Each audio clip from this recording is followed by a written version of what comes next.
La presse suisse francophone menacée, notamment les titres 24 heures et la Tribune de Genève, c'est la une francophone du 64 minutes.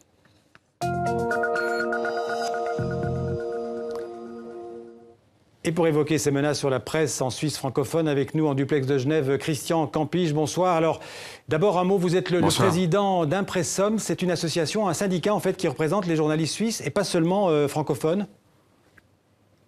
Non, tous les journalistes suisses, il y a 5000 membres, c'est en fait l'ancienne Fédération suisse des journalistes et son rôle est de promouvoir les intérêts des journalistes à plusieurs niveaux, disons aussi au niveau du lobbyisme au Parlement, de défendre les intérêts juridiques et négocier les conventions collectives. Alors justement, vous... Un travail...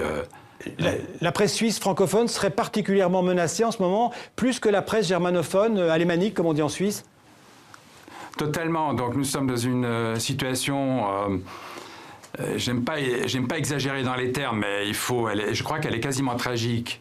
On peut parler de tragédie pour la presse romande, presse de Suisse française, puisque actuellement vous avez les deux grands quotidiens de Suisse française, le 24 heures et la Tribune de Genève, qui sont confrontés à une restructuration très importante, une des plus importantes qu'ils aient jamais connues. Et il faut voir que ces deux titres sont contrôlés. Pourquoi cette restructuration? Cette restructuration, justement, c'est la grande question. En Suisse romande, on s'interroge parce qu'il faut voir que le groupe qui détient ces titres est un groupe basé à Zurich.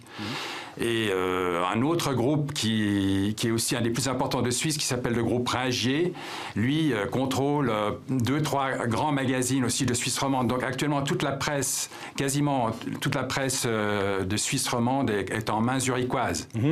Ce qui veut dire que... Zurich, ce qui veut dire que la tribune de Genève et 24 heures seraient menacées à terme de disparition pure et simple? On peut tout envisager, on peut le craindre en tout cas, puisque vous le savez bien, nous journalistes, nous aimons travailler sans avoir trop de pression, même si nous sommes confrontés à cette pression tous les jours. Mais là, en l'occurrence, on travaille si on travaille avec un effectif trop réduit, on n'arrive pas à répondre aux besoins et aux attentes des auditeurs et surtout des lecteurs. Alors tout n'est pas perdu parce que des négociations sont en cours en ce moment en Suisse. Des négociations sont en cours, on ne peut absolument pas préjuger l'issue de ces négociations.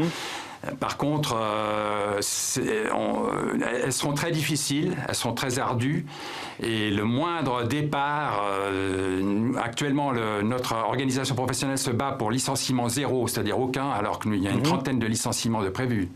On peut dire que le pluralisme de la presse en Suisse francophone est menacé?